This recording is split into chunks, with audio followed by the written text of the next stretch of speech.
Продолжуваме со емисијата, како што најавивме, тука е господинот Александар Новаковски, кој во моментов председава со работната група за реформи во изборното законодавство. Господине Новаковски, добре дојавте во студио 10. Добре најдов, благодарам на поканата. Да, вие имаше работната група, има информации, вчера излезе таа информација дека се усогласила околу вградување на препоратките на ОПСЕ ОДХР за наредниот период, за се финализираат текстот на предлог измените во изборното законодавство. Зашто се работи тука? Кои се тие препораки и што е тоа што ќе се менува? Значи, работната група, која беше формирана од Министерство за правда и во која се опфатени сите институции од било која област, која има било каква поврзаност со проведување на изборниот процес. Значи, тука не е само Државната изборна комисија, таа беше нормално уклучена. Јас како председател барав сите кои од искуството кој имам и несогласностите меѓу тие институции кој е надлежен кога да постапува, се направи една добра работна група. Можам да ви кажам, беше на експертско ниво и мандатот на таа работна група беше да се работи по препораките на ОПСЕ и ОДХР.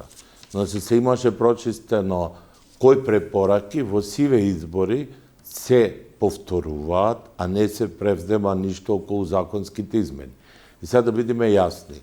Значи, оваа работна група во овој период од јуни до сега работеше во работни групи на измени на законот по однос на препораките на ОПСЕ и ОДХР, кои ги даваат со конечните извештаи после секој изборен процес. Процентуално имаше доста забелешки, некои може да се имплементираат, да бидеме јасни, некои не може да се имплементираат, бараат измени на други закони и системски закони, и затоа ние дававме објаснување за секоја препорака зашто не може да биде имплементирана, и сите тие материјали ќе бидат доставени и до оделот на ОПСЕ и ОДХР, за да и тие ги разгледаат и да дадат свое мислење. Мислење во однос на понатамошното работење, а тоа е препораката на ОПСЕ околу донесување на нов изборен законник. Тоа е главната препорака на крај од конечните извештаи, бидејќи овај изборен законник има доста измени до сега направено. И добро е што ќе се продолжи со работа, истава работна група, мислам. Се надевам дека нема да се прекине таа работа, а ова сега што се направи, за мене е исполнување на тие обврски. Сега останува тоа да оди во владина процедура, собраниска процедура, а има доста измени во некои ги кажуваат козметички, технички, и не се така баш козметички, технички, така да се надевам дека политичките партии ќе изнајдат сили, бидејќи нема некоја реакција на овие измени, иако ВМРО не учествуваше, тие се надевам дека ќе бидат конструктивни на овие измени, бидејќи колку што мене ми е познато, и тие бараат на препораките на ОПСЕ ОДХР дека може да се прават измените. Така да се надеваме дека ќе продолжиме и тоа ќе се донеси новиот изборен за следните наредни избори, значи не за овие. Да, добро, можеме ли прво да видиме еве за измените, кои се, можете ли да ни кажете некои од нив што тоа би се сменило, кои се препораките на ОПСЕ и ОДХР? Значи препораките на ОПСЕ имаше прво околу финансирање на кампањата. Тука се работи за да те не даваат стрикни препораки да ви кажат како ќе гласи членот, него да се направи поизбалансиран пристап. И сега само во тој дел имаме две различни ставови. И тоа ќе треба да се одлучи по мене во владината постапка, како што оди со предлог измените на изборниот законник, бидејќи дел од работната група имаја став дека треба да се исклучи платеното политичко рекламирање. Да нема платено политичко рекламирање, тоа е предлогот. А другиот дел на институции кои исто така учествуваат во изборниот процес со одредени надлежности или, например, го контролираат извештаите, ревизорските, Државниот завод за ревизија, е да има поизбалансиран пристап, али да постои платеното политичко рекламирање. И сега тој предлог е оттиден така од работната група. Усвоено е да се одат двата предлози и да се одлучи од страна на собранието во таа процедура. Што се мисли на поизбалансиран пристап, да речеме? Пак има поголем простор е предлогот за помалите политички партии. Тоа е една од препораките. Мора да има поизбалансиран пристап, затоа што знаете и вие, се фаворизираат сите поголеми политички партии кои освоиле најголем број гласови на последните избори, тоа е и за составот на ДИК, и за изборните органи, така е, но сега овде предлогот е да се то направи со помал процент. Второ, има околу заштитата на избирачкото право, се појаснуваат одредбите околу заштита, околу роковите. Тука Државната изборна комисија заедно со Управниот суд и ние кои учествувавме, се направи тоа заради нивните проблеми околу доставување на приговорите, жалбите. Второ, да се формира, тоа е препораката на ОПСЕ, се формира со измените Центар за едукација во ДИК, за кој ќе бидат допфатени да може да учествуваат и експерти во работата на ДИК, надворешни, кои ќе вршат едукација не само на изборните органи, него треба едукација на сите во кои учествуваат во изборниот процес.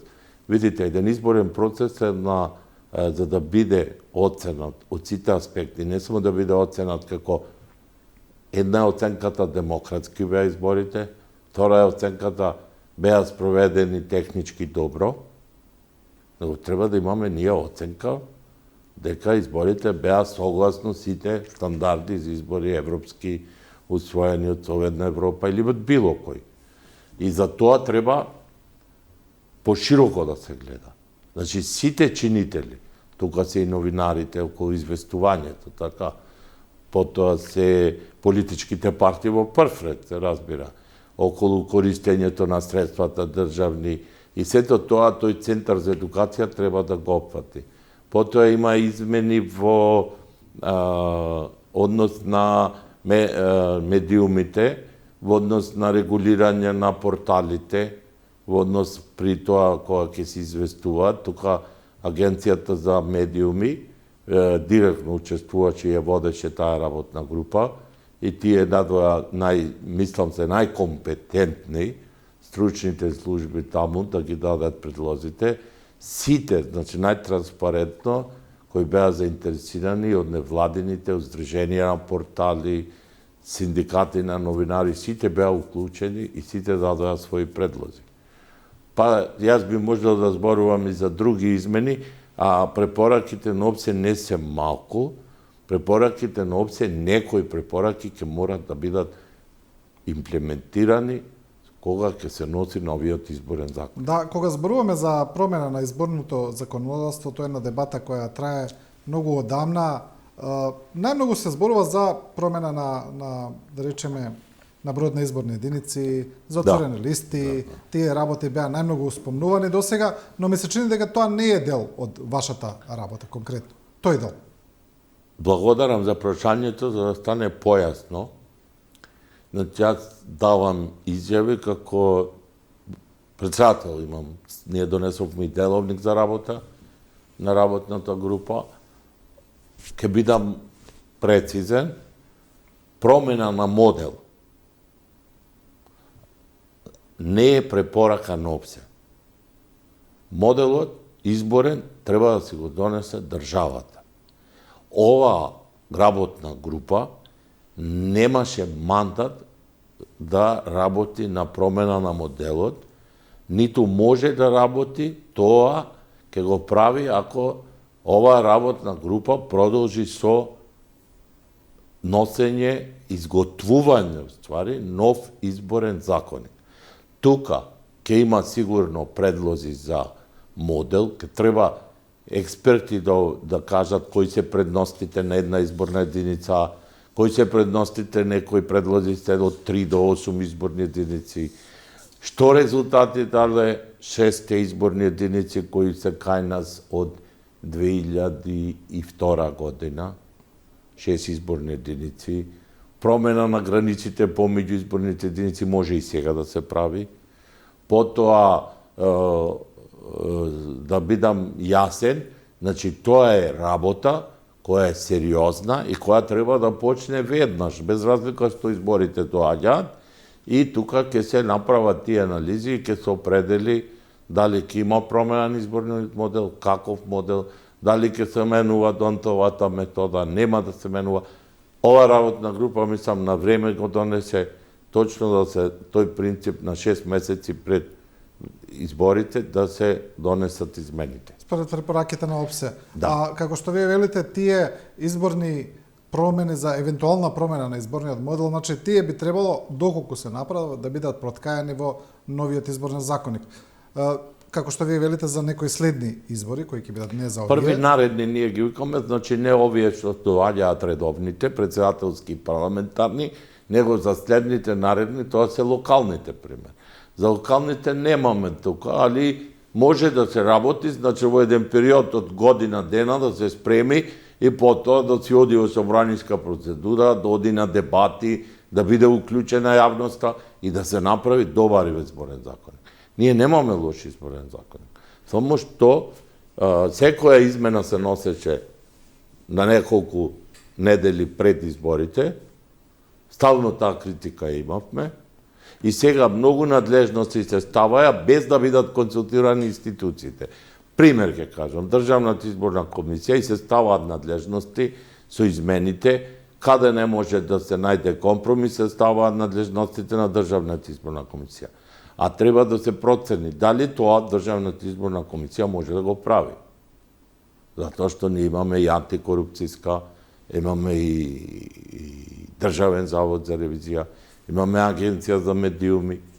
Видите, ако еден изборен процес и каков и да донесеме изборен законник, политичките партии пред секи ги споменам, па и сите сегменти на општеството и вертикално и хоризонтално по структура немаат демократски капацитет, вие не можете да спроведите добри избори. Секогаш ќе има место за сериозни критики. А кога зборуваме за евентуална промена на изборниот модел или на изборниот законник, со тоа не гледаме дека има во моментов некоја сериозна работа на тоа поле. Иако тоа се зборува многу, тоа беше еден, ајде да речеме, и од главните ветување на оваа владеачка структура предводена од СДСМ пред се уште пред 2016, тие и достави еден предлог до собранието, но тој тогаш не помина за волја на вистината, СДСМ го достави, но гледаме дека во моментов некако не се зборува или можеби работат, ние не гледаме, но чисто се сомневам. Јас немам информација дали работат. Јас знам само дека има предлог за изборен модел, што сум слушнал од јавноста, доставен до собрание 2 години од една партија. Да. И тој таму во собраниска процедура 2 години не е ставен или ставен е, да не шпекулирам. Значи, изготвен текст, се надевам дека се разбира стручно, но нема видено собраниска расправа. Сега, значи, моје мислење дека ќе кажам, промената на изборниот модел со една изборна единица и имате диаметрално спротивни ставови со цензус и без цензус. И сега тука доаѓаме до проценката. Ако вие барате цензус од 5%, тогаш вие уствари кажувате дека не сте за една изборна единица. Зашто? Ако пресметате колку е то во гласови од број на запишани избирачи, ќе видите дека е голема бројка, што и тие што го предлагаат некој, може да не ја достигнат на некои избори. Разбирате? Да. И затоа тука треба поголема анализа, што се добива, што се губи, и најбитно е да се добива да секој глас на граѓаните биде имплементиран во собранието, што повеќе. Затоа се тие анализи. Ако ова работна група продолжи, ќе се направат тие анализи и ќе се каже со факти, со издржани анализи, ова носи една изборна единица, ова носи 6 изборни единици. Овој модел, ако биде по таа метода, толку гласови се губат, толку не се губат, колку гласови ќе останат да немаат представник во парламентот, и тоа е сериозна работа. Потоа, секоја промена, например, на таков модел треба барем да се донесе по мене едно година дена пред изборите, за да се види, може, видите, светот познава и пилот проекти. Јас, колку што се сеќавам, ова почна дебатата уште јас кога бев член во ДИК и кога не беше професионален составот, доаѓа експерти од секаде кои дава анализи за една изборна единица со отворени листи. Сега слушам отворени листи не е во игра, затоа што наводно ќе се отежнела работата на Диколу пред сметката. Нема тука оправдание. Ако на време се донесе, све може да се направи. Само треба волја и треба да не се оди од чисто тесно партиски интереси, што би добиле, што би изгубиле. Треба да се гледа пошироко граѓаните, дали тие ќе се задоволни. Јас не гледам во моментов расположение за тој модел. Ние не можевме тоа да го направиме, немавме мандат за тоа, а ако продолжиме, ќе направиме и предлози за тоа, па останува пак на собранието и новиот состав собраниски да ги носи тие измени. Да. Се разбира, добро да го ставиме изборниот законник, ќе видиме што ќе се случува таму понатаму. Денеска, господин Новаковски, Европската комисија го објавува извештајот за напредокот на Македонија, годинишниот извештај го чекаме во 12 часот, е најавен почетокот на објавување. Дел од медиумите веќе објавија делови од извештајот, очекувано се повторуваат од прилика истите критики. Тоа е, значи, да речеме, злоупотреба на европското знаменце, корупција на власта, немање на реформи во правосудниот систем. Тоа се, вака да речеме, збирно тие забелешки. Многу е веројатно дека измените на кривичниот законник ќе бидат дел од забелешките, бидејќи Европската комисија досега ги критикуваше и вака усмено, што би се рекло, или со свој став, па нема зошто не би било тоа ставено и во забелешките и во годинишниот извештај. Кажете ми, за измените на кривичниот законник, се уште останува енигма, зошто се донесени, бидејќи знаеме и вие сте били во политика, како делува тоа тамо, дека политичките структури ништо не прават онака народски, што би се кажало џабе, туку секогаш има некаква позадина, ние не ја знаеме, предпоставуваме, шпекулираат, се обвинуваат меѓу себе власти и опозицијата зошто е направено, но направени се, гледаме дека случаите на поранешното се ја опаѓаат еден по еден и никому ништо, тоа се тече, доаѓаат критики од меѓународна заедница и статус кво, не знаеме се уште зошто се направи. Би почнал малку пошироко, ќе ми допуштите. Значи, го спомнавте тука прво парламентот. Значи, во парламентот имаме кое мерило за функционирање на системот, ние дефинитивно имаме проблем. И тоа не сакаме да се го признаеме. Кога ги прашате пратениците, ќе кажат дека ефикасни сме, одговорни сме. Да, али од страна, кога ќе се види довербата која е во парламентот, на колку ниско ниво, треба да е аларм и треба пратениците кои се избрани таму да покажат поголема свест, бидејќи не зборувам за сите, дека не треба до толку да бидат затворени во тие политички кафези. Затоа што све се гласа без основа на неколку луѓе кои сугерираат. Јас барем тоа сум бил генерален секретар, сум го гледал и тоа во еден тежок период после рамковниот договор, кога се носеа закони, системски измени, знаете, по 20 сати расправи и немаше такви скратени поставки. Добро, се измена деловникот, тогаш немаше со европско знаме, тоа европско знаме се злоупотребува. Факт е дека се злоупотребува. И сега, каде е проблемот? Треба да се знае како оди постапката. Ако не ја знаеме ние како оди постапката, може да шпекулираме. Предлагач може да биде пратеник на закон, може да биде владата и може да бидат пратен со по 10.000 подписи. Сега, тоа не се случува кај нас. Зборуваме дека сите се од пратеници и се од владата. Знаменцето го става владата. Треба да има проценка, треба да има направена анализа, треба да се направат фискални импликации. То не е донесување на закон, не е едноставна работа. Не се пишува преку вечер. Измена на закон, кривичен законник, да се направи за толку краток период е невозможно. Без разлика дали се неколку членови.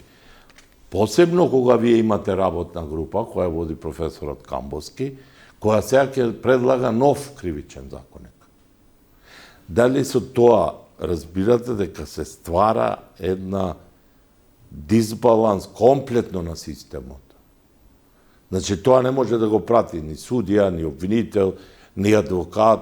Значи, директно што го спроведуваат законот. Во најтешка состојба се, например, обвинителството и судиите. Бидејќи ние адвокатите ќе го кажеме своето, али друг си одлучува. Или обвинителство треба да предложи дека е застарено. Сега вие имате 353 став 5, не постои членот. И ево, се одлагаа расправите, веќе почнаа обвинителствата да бараат да се запрат постапките, дека се не постои членот и дека се застарени некои. Специјалното обвинителство кое се формира покажа со чест на некои исклучоци обвинители, кои беа фатени сериозно во истражување на предметите, бидејќи јас сум учествувал како адвокат во голем дел од тие предмети, ви кажувам дека сериозно ги работеа предметите, коректно и со одбрана, им беше на одбраната све овозможено, како што секој има право на одбрана, но и за таму се случи нешто. Вие сте сведок дека нешто се случи. И тоа случување не може кај нас да биде така. Случајно. Случајно. Јас немам информации, но све од тоа остана потоа да се прават измени на законот за обвинителство. Па потоа се направи да се со ополномошен од јавниот обвинител застапуваат, па да се одлагаат рочишта, бидејќи беше голем доказен материјал, се одеше со многу обвинети во еден предмет. И сето тоа создаде на крај, да завршам, првиот почеток по мене на сива овие проблеми е тоа што специјалното обвинителство од кои причини беше така неславно заврши, иако имаше рамо квалитетни обвинители, тоа е работа на други кои треба да го анализираат. Јас го кажувам од моје видување. И сега имаме измени на изборниот, на кривичниот законник. Верувајте дека тој член 353 од секогаш бил проблематичен. Имало проблеми во Хрватска, имало и во сите кои пристапувале кон Европска унија, но таму имате вие таква анализа кога се правеа измените по директивите, аз сум ги пратил тие измени и некогаш сум ги користел во одбраната од професори од таму кои давале издржани коментари зашто не може став 5 по толку години да се... Мислам дека сега професорот Камбоски тоа ќе го разјасни многу добро, али сега сме во ситуација кога со овие измени кои беа направени брзо со европско знаменце, верувајте, се направи сериозен проблем, иако сите сакаат да го сменат тој член и разговараа уште пред 10 години ради ставот 5 за јавните набавки, кој предвидуваше 5 години минимум казна, со ублажување најмногу до 3, а со 3 не може да се добие условна казна. И во тој процес настрадаа и луѓе со минорни активности. Например, вие имате членови во Комисија за јавна набавка од службениците во Министерството. И тие никогаш нема направено кривично дело, а се соочуваа да бидат обвинети, па имаше ослободителни пресуди. Бидејќи тие ништо против законски не направиле, али биле во таа истрага опфатени и према нив се процесирало обвинение и тие ако бидат огласени за виновни ќе добијат минимум 3 години. Значи 3 години не може да се услови по нашиот кривичен законник. А ако беше стариот член минимум 4, можеше да се уплаши со 2 се добиваше условна. Значи ви кажувам, овие измени се избрзани, направени се, зашто се направени, треба да кажат тие што ги предложиле, затоа што сега веќе имате вие големи фискални импликации за тоа. Да, не е оваат дел и од оние што сега се ослободуваат дека ќе ја тужат државата, дека ќе побараат они Сега надомне за веќе, сето тоа. видите, сега нив им стојат на располагање сите позитивни законски прописи имаат право. Вие имате луѓе што биле во притвори, така? Имате луѓе, тоа е посебна поставка да бараат да се тужи државата кога некој се ослободи од обвинение. Но како ќе биде, верувајте, мислам дека се уште поради избрзаниот закон донесен, тешко дека ќе може некој сега во овој момент да ви одговори што ќе се случува. Знаете што е иронијата на тоа, што наместо оној бројчаникот кој требаше да врти и да ги гледаме вратените народни пари во буџетот, сега имаме обратен процес. На истите тие луѓе, ние, граѓаните, значи ќе треба сега да им платиме и дополнителна оштета за тоа што лежеле во затвор. Тоа е иронијата. Секогаш сакам додам од индивидуално обвинет, така? Вие имате некои обвинети кои некој дела им застарија, ама некој ги осудија и на некој им наплатија, така им конфискуваја големи средства. Сега, во тие има некои кои можеби и не се звучни имиња, кои се осудени па не им е наплатено ништо. Ме разбирате? Значи треба, јас се согласувам со вас. Затоа мислам дека доаѓаме до поентата. Кога се предлагале овие измени, не може законодавецот и предлагачот да ги немаат овие работи во предвид. Што сега ги зборуваме. Значи, тие знаеле што ќе се случува. Зашто законот е тука јасен. Значи, тие кога го донесле законот, знаеле дека ќе опфати голем број луѓе кои ќе дојдат до тоа да утре може да бараат штета. За дали предвиделе други механизми, дали погрешно се консултирале, дали имале други информации, сега веќе ќе почнат, ми е страв, да прават некои, би рекол, изуми, така, изуми би рекол, со кои ќе гледаат како да се застареноста и констатација на застареност, па за да не се исплаќаат трошковите. Сигурно нешто ќе направат, бидејќи се работи за големи фискални импликации. Да, а за тие негативни фискални импликации исто така власта не сека да признае дека постојат. Нека објасни. Значи треба да објасни. Јас не гледам дека некој излегол тие измени да ги коментира, посебно од страна на тие кои ги донеле и од предлагачите. Па владата до сега неколку пати кога аргументираше во однос на нив, најчесто го зборуваше ова што вие го зборувате, например, за хармонизација со европското законодавство, дека морало да се направи, па Точно. Ја спомнуваа Германија, Шведска. Точно, знаете што е проблемот? Точно е тоа. Ево ќе кажам. Но имате ситуација кога знаете дека работи работна група за носење на нов кривичен законник, која предводи професорот Камбуски и кој сигурно ги разгледува тие баш директиви и препораки, во кои се уклучени и многу други професори и експерти. Тоа го дискутиравме и на една Сдружение на правници, што беше во Охрид, многу издржана дебата. И сите се на ставот кој јас го споделувам, дека зошто се донесени толку во тој момент, верувајте, друг треба да одговори. Ајде малку вака да ја погледаме работата пошироко, во поглед на ова, значи веќе еден нов кривичниот законник е изменет или донесен нов пред 10 година ми се чини, отприлика кога. Сега како што велите се подготува сосема нов кривичен законник. Сега ние гледаме дека во овие 3 децении од постоењето на државата, па го спомнаве и СЈО, како последен во низата примери, предходно и се што се случуваше на тој план, работите не се менуваат. Значи, формално се менуваат, се зборува дека се менуваат, дека се прават напори, се прават реформи, се прават измени, но гледаме дека главните проблеми кои се однесуваат на корупцијата, на криминалот, остануваат.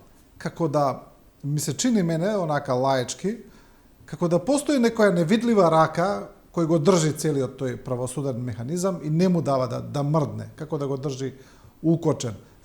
Такво чувство имам, бидејќи е невозможно после 3 децении на вистина ние да не можеме да направиме тука некаков пробив, а да не заборавиме, цело време сме буткани од меѓународната заедница, бидејќи сите измени што ги правиме, всушност ги правиме под нивен притисок цело време. И сепак не успеваме да мрднеме од мртвата точка. Ние имаме сериозни критики. Видите, не е лесно да излезе амбасадор и да го каже тоа за една институција, директно, отворено, без ракавици. Тој сигурно не го соопштува тоа така, дека ги добил информациите од медиуми или ги добил од некои лица, така не успеваме, јас причината главна е гледам во кадрите. Со сите работи што се случува во политичката сцена, во партиите, сите кадри кои беа спремни да го понесат тој товар, се трнати на страна самите, бидејќи едноставно не може да се најдат во тоа друштво. Вие имате на многу позиции многу некомпетентни луѓе. Тоа мора да си го кажеме отворено. Препораките доаѓа, толку средства се потрошени од страна на невладините, странски, од амбасадите, за обука на членови од правосудниот систем, на обвинителство, на судови. И ние повторно доаѓаме до ситуација дека ниедна работа не ја завршивме како што треба. Тоа што тоа значи? Никако да се врати довербата во институциите. Доверба во институции може да вратат само луѓе. Значи, не може да вратат некомпетентни луѓе доверба во институции. Значи, вие ако имате квалитетни луѓе и доверба, народот полека ќе свати и ќе ги подржи тие да работат и ќе ги заштити. Тоа не се лесни работи. Гледате виде што помина на Италија и до кога се бореше со тие проблеми. Ние сме мала држава, ама овде се испреплетуваат многу интереси. И ако не се одбере на најбрзо време, вие имате сега, например, промена да не може никој да биде, да речеме, во обвинителство од страна, не може адвокат, да речеме, да биде уклучен, иако има искуство од сите области, некои биле обвинители, биле суди, значи, па сега се адвокати, затоа што све поригорозно се ги прават законите да све бидат од академи. Со сета почит на тие млади луѓе. Ма не може сега тие да имаат искуство како што има некој што работел 20 години на такви тешки предмети и материи. Значи, све е до луѓето. Нема волја, политичките партии немаат волја да стават компетентни луѓе на прави места, се ставаат и се црпат од партиите и најмногу е послушници. Па излегува дека таа академија на суди и обвинители не функционира нешто баш како што треба, судејќи според кадрите кои ги дава и според извештаите кои ги добива правосудниот систем веќе со децении, значи зборувам. Добро, немаме уште многу време за крај, сакав да ве прашам нешто вон контекст.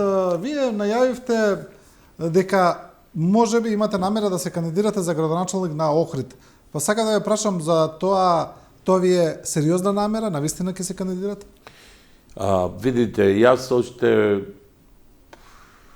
подолг период сум размислувал, значи во одредена животна доба, кога ето јас сум цел живот тука и сум поминал, значи и функции и све, јас сум охриѓанец и се уште луѓето ме разпознаваат како охриѓанец и јас сакам за Охрид да направам нешто од себе, колку можам.